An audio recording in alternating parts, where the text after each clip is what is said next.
Baik, sebelumnya salam. Assalamualaikum warahmatullahi wabarakatuh. Perkenalkan, nama saya Dimas Wahyu Nugroho, NIM saya 51904111513, Big Data kelas C. Di sini saya akan mempresentasikan ujian akhir semester saya, yaitu ujian akhir semester mata kuliah Big Data dan Data Mining. Di sini saya akan melakukan exploratory data analysis dan membuat model machine learning dan melakukan klasifikasi data, yaitu data airline passenger satisfaction. Oke, yang pertama kali saya lakukan adalah mengimport data. Yang pertama, di sini kita akan memasukkan data terlebih dahulu, yaitu data train.csv. Lalu kita menggunakan library pandas.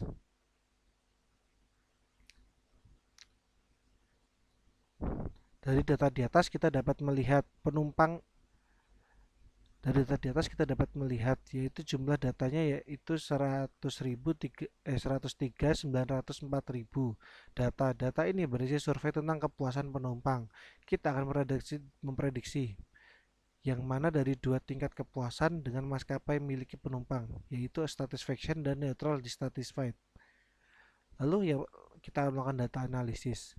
Untuk yang pertama kali kita lakukan adalah melihat data tabel dimensi. Ini adalah kumpulan data tabel dimensi tinggi, maka kita perlu menggunakan teknik reduksi dimensi untuk memproses data akhir. Yang pertama kita lakukan adalah menggunakan data df shape, lalu melihat data teratas dan terakhir. Setiap baris sesuai dengan satu penumpang, setiap kolom sesuai dengan fitur tertentunya. Yang pertama kali kita lakukan adalah melihat dari df head dan df tail. Lalu kita akan mengecek apakah ada data yang berisi nol atau melihat data kosong menggunakan df is null. Dari data di atas kita tidak menemukan kondisi yang bernilai true atau kita tidak menemukan data kosong pada dataset tersebut. Lalu kita akan melihat data info, melihat lebih dekat dataset tersebut, misal seperti apa data pada kolom, apakah in, object, dan float, dan lain sebagainya. Dari info di atas kita dapat melihat kolom pada fitur arrival delay in minute atau kolom 23 memiliki 310 missing value atau nilai yang hilang. Pada kolom pertama dan kedua adalah tidak berguna dan tidak mempengaruhi klasifikasi sehingga kita dapat menyingkirkannya. Banyak kolom yang berisikan nilai kategori atau nilai kepuasan penumpang tetapi per tipe objek dan in 64, maka kita tidak dapat mengubah menjadi tipe khusus menyimpan nilai kategori. Lalu kita dapat menggunakan pengubahan data yaitu df.drop, unnamed null, dan id axis 1 dan menggunakan categorical indexes. Lalu kita akan melihat kembali dataset yang sudah diperbarui, maka data informasi sekarang menjadi seperti di bawah ini. Sekarang dari dataset sebelumnya menjadi 22 kolom atau fiturnya sudah diubah tipenya sesuai dengan value-nya. Kemudian yang akan menjadi prioritas utama atau target analisis ini yaitu satisfaction atau kepuasan. Lalu kita akan melakukan data visualisasi. Kita akan melakukan deskripsi dataset. Kita dapat melihat informasi tentang nilai kuantitatif dengan menggunakan metode describe. Lalu dari deskripsi kategori, dari sini kita dapat melihat kolom umur memiliki rata-rata 39,37. Standar deviasinya 15,11, minimumnya 7, maksimumnya 85, mediannya 40 tahun. Lalu pada kolom jarak penerbangan memiliki rata-rata 1189,44. Standar deviasinya 997,14, minimumnya 31, maksimumnya ada 4983 dan mediannya 843. Kolom penundaan keberangkatan memiliki rata-rata 14,8, standar deviasi 38,23, minimum 0, maksimumnya 1592 dan median 0 menit. Kolom keterlambatan kedatangan memiliki rata-rata 15,17, standar deviasinya 38,69, minimumnya 0, maksimumnya 1584 dan mediannya 0.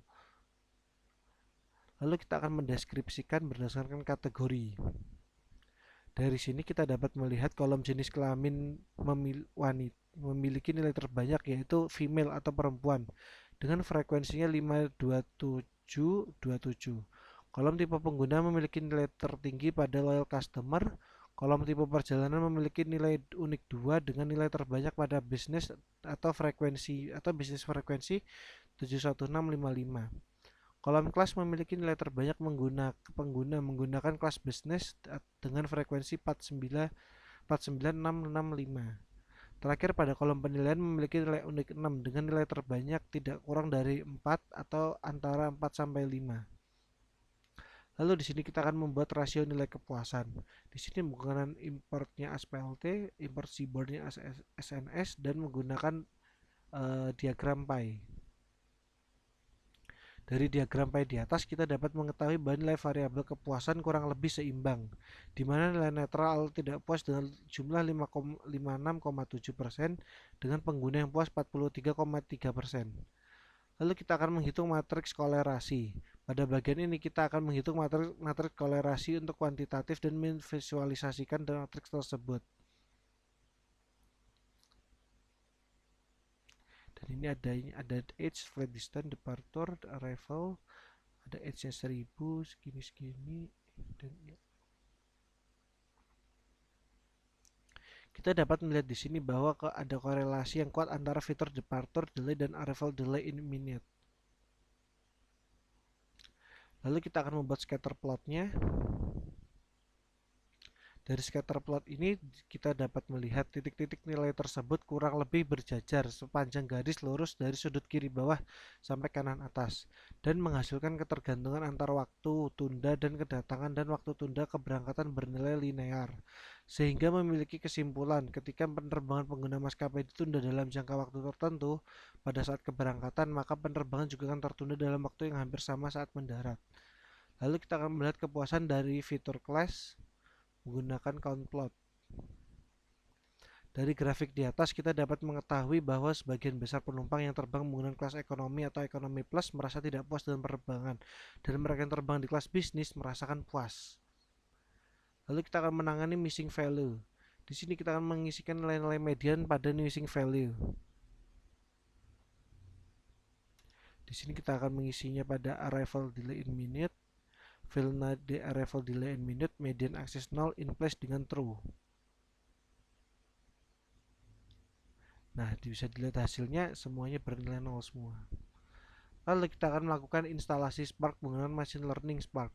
Yang pertama kali kita harus lakukan adalah menginstal APC Spark. Lalu kita akan mengimport Spark SQL dan ML library. Saya akan mencoba menggunakan model logistic regression dengan pipeline untuk menyiapkan data dan binary classification evaluator untuk mengevaluasi model train kami. Lalu kami akan membuat session Spark di sini. Dengan printnya ada Spark SC SQL context. Lalu kami akan melakukan manipulasi tipe data di sini. Saya menggunakan train yang sudah diimport dan sudah dihapus kolom yang tidak terpakai serta sudah diperbaiki missing value-nya. Dan ini hasilnya.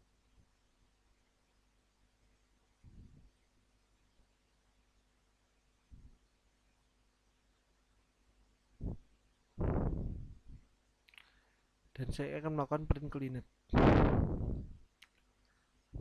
Lalu di sini kami akan mengganti blank atau yang kosong dengan karakter underscore.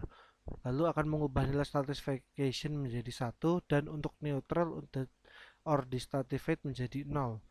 Case of satisfaction tipe data dari string ke integer. Dan ini hasilnya. Lalu kami akan mengganti kolom satisfaction menjadi label untuk mempermudah manipulasi serta menggabungkan train dan test untuk mempermudah. Lalu akan memilih kategori menggunakan tipe data string dan yang bukan string. Lalu akan men-split data train dan test.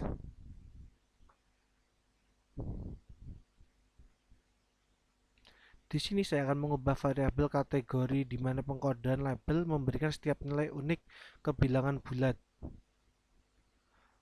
yang berbeda. Sebelumnya kita sudah mengimport one hot encode, lalu ada string indexer. One hot encoder digunakan karena saya tidak ingin model melihat pengurutan ini secara tidak terkait. Lalu kami akan mengubah single vektornya untuk menjadi library vector assemble. Dan di sini ada vector assemble-nya. Lalu akan melakukan logistic regression dan pembuatan pipeline. Lalu di sini saya akan mentransformasikan semua data pengujian dengan semua tahapan dan model terlatih dalam alur untuk menghasilkan prediksi label. Prediksi ini didasari pada skor prediksi mentah yang digambarkan dalam fungsi logistik. Prediksi mentah ini kemudian dikonversi ke label prediksi 0 atau 1 berdasarkan vektor probabilitas yang menunjukkan kepercayaan untuk setiap nilai yang mungkin, dalam hal ini 0 dan 1. Nilai kepercayaan tertinggi dipilih sebagai prediksi yang tepat.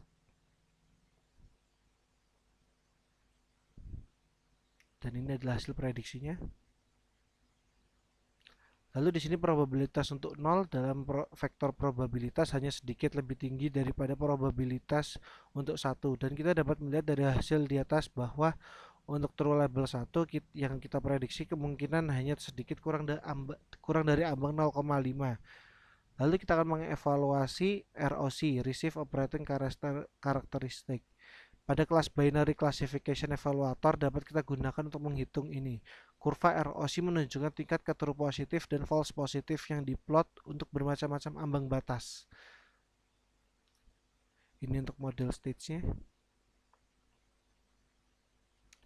Lalu akan mengevaluasi multi-class classification evaluator. Dan ini untuk tabel ROC-nya. Bisa dilihat semakin turun. Dan ini untuk PR curve-nya. Lalu kita akan menggunakan algoritma klasifikasi yang lain, yaitu decision tree class dan pembuatan pipeline. Lalu kita akan mengevaluasi ROC. Kemudian mengevaluasi dengan multi-class classification evaluator. Dan hasilnya adalah RMSE 0,835944. Oke, sekian presentasi dari saya. Maaf jika ada kekurangannya karena di sini kekurangan audio juga. Sekian dari saya, Dimas Nugroho. Assalamualaikum warahmatullahi wabarakatuh.